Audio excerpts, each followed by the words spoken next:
If you have PCOS and you're grinding through daily HIIT workouts or running 5 miles because you think that's what healthy looks like, I need to stop you right there, because that routine might actually be working against you, not for you.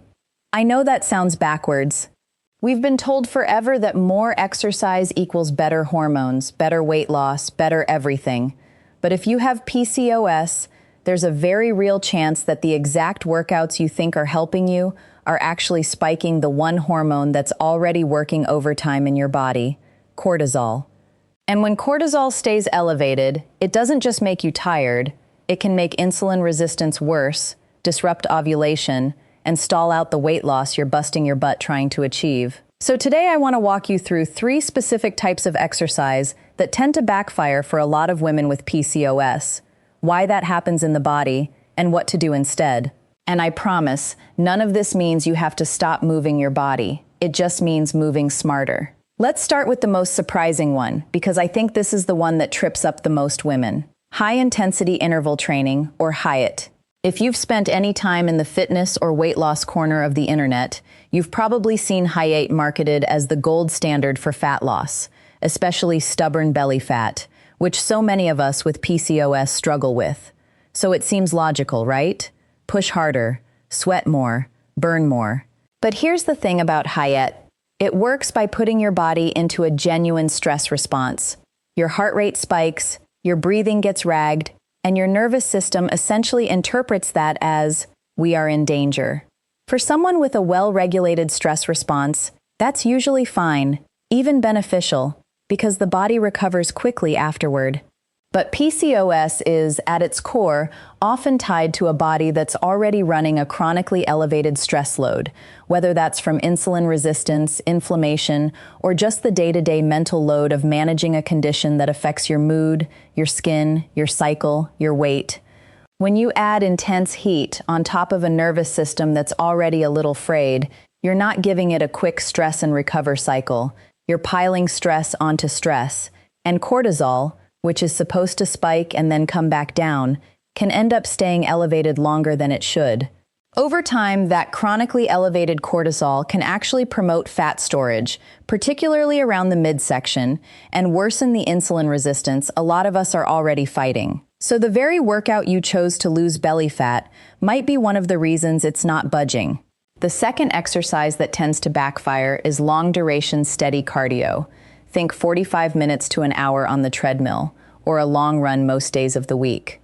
This one feels almost gentle by comparison to HIIT, so it seems like it should be the safe choice. But endurance cardio, when it's frequent and prolonged, asks your body to sustain a moderate stress response for an extended period of time. Picture it like this.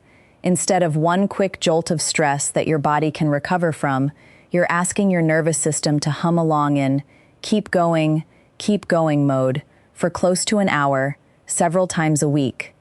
For a lot of women, especially those juggling work, family, and the general exhaustion that comes with hormonal imbalance, that adds up.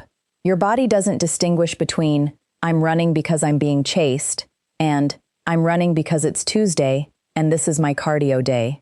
Physiologically, prolonged cardio can keep cortisol elevated for the duration of the session and sometimes beyond it, especially if you're not fueling your body properly around those workouts, which, let's be honest, a lot of us aren't, because we're also trying to eat less to lose weight.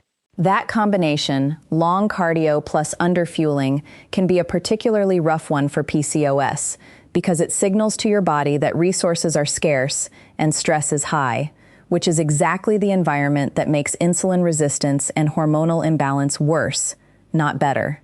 The third one might be the most surprising of all, because it's not really about intensity, it's about frequency and rest, or more specifically, the lack of it. I'm talking about exercising every single day without giving your body real recovery time.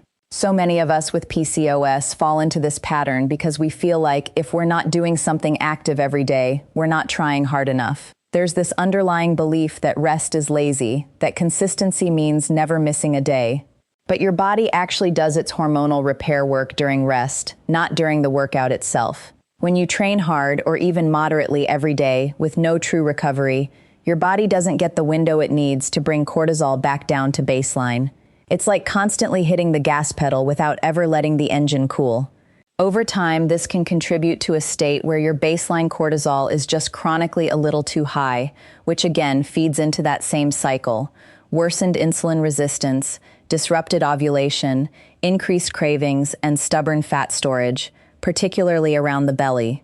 And here's the frustrating irony. This often shows up as a plateau. You're doing everything right by conventional fitness standards, working out daily, pushing yourself, and yet the scale isn't moving, your energy is in the gutter, and your cycle might even be getting more irregular instead of less. That's usually your body's way of waving a white flag and asking for a break. So if HIIT, long cardio, and daily training without rest are the three things to be cautious of, what actually works better for a PCOS body? This is the actionable part, so let's get into it. The general idea is to shift your goal from burn as many calories as possible to move in ways that calm your nervous system rather than alarm it. That might sound like a small mindset shift, but it changes everything about how you approach a workout. Strength training a few times a week tends to be one of the best things you can do because building muscle actually improves how your body uses insulin without demanding the same prolonged stress response that cardio does. You lift, you rest between sets. Your body isn't sustaining that keep going signal for an extended stretch. And the hormonal payoff, better insulin sensitivity, sticks around well after you've left the gym. Walking is another underrated one. I know it doesn't feel like real exercise compared to what we've been taught, but a daily walk, especially outside, can lower cortisol rather than raise it, support digestion, and still contribute to the calorie balance you might be aiming for, just without the stress tax. And if you love the feeling of a hard workout and don't want to give that up entirely, that's okay too. It's about frequency and balance, not elimination. Maybe that looks like one higher intensity session a week instead of 5, paired with strength training and walking on the other days, and at least 1 or 2 days that are true rest, where you're not asking your body to perform at all. I also want to gently say this. If you've been doing everything right with exercise and still feel stuck, please don't hear this as you needing to try even harder or push even more.